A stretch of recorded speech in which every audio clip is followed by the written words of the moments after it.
Bismillah. Baik, berikut adalah dokumentasi proses instalasi Zik, ya, Zik language. Ya, jadi Zik ini adalah General Purpose Programming Language and Toolchain. Ya, jadi dia adalah bahasa pemrograman dan juga toolchain. Ya, jadi selain sebagai bahasa pemrograman, dia juga merupakan perkakas ya, yang bisa kita gunakan untuk mengelola, ya, untuk mengelola software, ya, yang robust, yang optimal dan reusable. Ya, jadi Zik ini sebagai bahasa pemrograman, ya sedikit cerita, sedikit sharing. Sebagai bahasa pemrograman, dia sebenarnya belum masuk ke versi stabil ya, karena rilis terakhir ya itu ada di versi 0.15 ya. Jadi rilisnya itu sifatnya masih minor ya, rilis minor, masih belum rilis besar. Versi satunya masih belum ada, masih versi 0.15. Tapi sebagai bahasa pemrograman dan sebagai sebuah perkakas sebagai toolchain itu dia memiliki potensi yang menarik yang mungkin kita akan nanti bisa bahas di video yang lain. Ya, jadi pada video ini kali ini kita hanya akan coba untuk melakukan proses instalasi pada komputer Windows 11 dan kita akan coba tes apakah instalasinya berhasil. Ya, ketika berhasil nanti kita akan coba lanjut pada konten selanjutnya tentang apa saja potensi yang ada pada bahasa Zik ini, pada Zik ini ya. Baik, jadi yang akan kita lakukan adalah kita akan coba untuk mendownload Zik ini ya.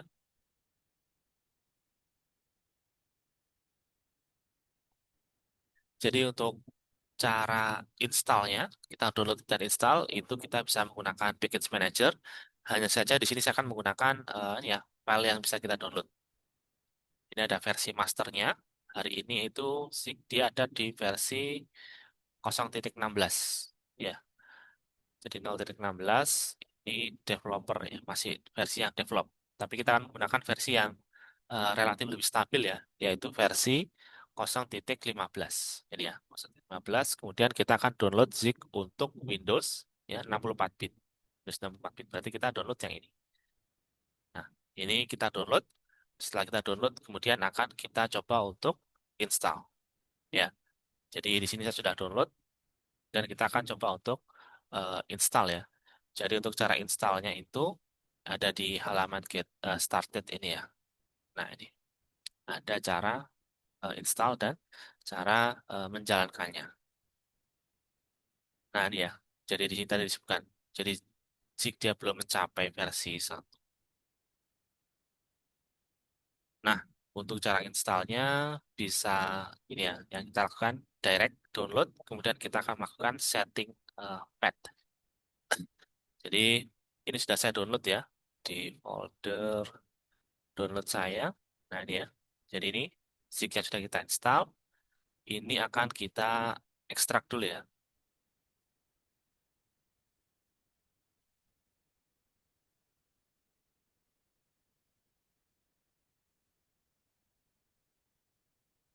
Baik, kita tunggu proses installnya sambil kita lihat ya. Jadi cara instalasinya kita download, kemudian kita setting path ya. Kemudian setelah setting path itu kita nanti bisa melakukan semacam testing ya, menjalankan Zik compilernya. Nah, ini. Nah, ini nanti akan kita coba apakah kita berhasil mendapatkan instalasi Zik yang dia bekerja ya. Baik. Jadi kita sudah download ya. Sekarang kita akan ekstrak dulu ya hasil downloadnya, kemudian kita akan nanti melakukan setting path. Sambil kita tunggu proses ekstraknya ini sampai selesai dulu ya. Nah, ini sudah selesai. Kemudian kita setting path. Ini ini hasil instalasinya. Nah, untuk kemudahan ini akan saya rename ya. Untuk namanya ini akan saya rename jadi ini ya, Signal 511 ini ya. Saya rename. Kemudian ini saya pindahkan. Jadi ini akan saya cut, akan saya pindahkan di folder di C, kemudian program file. Nah, coba taruh di sini. Nah, ini untuk mengakses program file itu kita perlu eh, permission dari admin. Ya. Jadi kalau kita tidak login sebagai admin, sebagai user biasa, mungkin kita tidak akan bisa melakukannya. Jadi silakan ditaruh di direktori yang bisa kalian akses ya dari komputer kalian. Nah, ini sudah berhasil ditaruh di program file. Selanjutnya kita akan eh, melakukan setting path. Nah, jadi untuk setting path itu kita bisa menggunakan PowerShell ini ya, instance ini, atau kita bisa setting path itu lewat environment variable ya. Jadi supaya tidak perlu mengetik yang seperti ini yang mungkin agak membingungkan ya. Jadi kalau lewat environment variable, hal penting yang perlu kita lakukan adalah kita harus punya path menuju folder zip. Caranya adalah ini kita klik ya pada Explorer-nya. Nah, kemudian alamatnya ini kita salin. Kemudian kita masuk ke search-nya Windows, kita cari environment variable. Nah, ini ya, environment variable. Kita bisa open atau kita edit sistem variable. Ya, jadi di sistem propertinya, ini kita klik tombol environment variable. Kemudian, path-nya itu kita tambahkan pada sistem variabel ya. Ini kan ada user, ini ada sistem. Jadi kalau saya biasa menambahkan pada sistem variabel. Ini kita edit, kemudian kita tambahkan path-nya. Nah, ini ya, C, program file, kemudian zip-nya. Nah, ini kita oke lagi, kita oke lagi. Nah, jadi harusnya kita sudah berhasil menambahkan path-nya. Dan untuk memastikan apakah path-nya ini sudah terpasang dengan benar, kita akan melakukan percobaan ya. Nah, ini, kita akan membuat percobaan ini.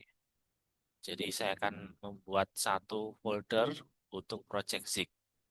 Ya, di sini saya buat satu folder, saya beri nama, wait, ini saya beri nama Zig. Nah, kita akan bermain di sini ya. Oke, jadi kita buka PowerShell. Ya. Kemudian saya masuk ke direktori Zig saya tadi. Nah, kemudian kita akan membuat direktori Hello World. Adil, Hello, ya. Jadi ini akan membuat folder bernama Hello World. Ya, pada folder zip kita tadi. Ya, ini ya. Ada folder Hello World. Kemudian kita kembali lagi. Kita akan masuk ke direktorinya. cd Hello World. Nah, sudah masuk. Kalau sudah masuk, kita akan membuat project zip. Ya, ini perintah ini akan berjalan kalau path-nya tadi sudah kita setting dengan benar. Kalau ada kekeliruan atau kesalahan, ini nggak akan jalan. Kita tekan enter. Nah, ini sudah ya, sudah berhasil kita buat. Kita bisa lihat ya, ada file apa saja yang dibuat. Nah, ini ya. Jadi kalau kita lihat di foldernya, folder Hello World, ini kita buka. Nah, ini ya, sudah ada projectnya. Ada build.zip dan .zone ini, kemudian ada folder src. Kalau kita lihat, nah ini ada foldernya. Ini ada file main dan root.zip. Baik, kita lanjut.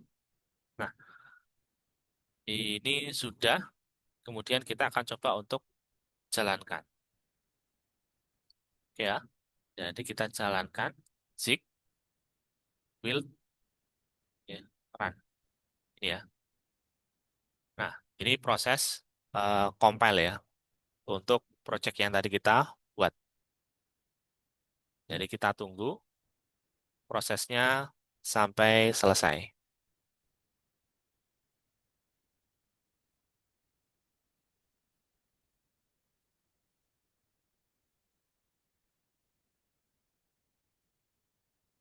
Jadi sebenarnya pada tahap ini kita sudah bisa memastikan kalau Zik yang kita install tadi itu sudah berhasil terpasang dengan benar. Ya, jadi kita bisa menjalankan perintah Zik dari PowerShell. Ini berarti sudah jadi tanda sebenarnya kalau kita sudah bisa menjalankan Zik. Proses instalasinya sudah benar. Ya, jadi ini sudah membuktikan. Cuman untuk yang init dan filteran ini terutama ini untuk membuktikan lebih jauh. Ya, jadi kita bisa membuat project Zik-nya. Kemudian ini sekarang kita bisa melakukan proses build ya. Jadi mengcompile kodenya itu sudah bisa. Nah ini ya. Jadi ini sudah berhasil. Ini outputnya. Nah ini ya, seperti itu.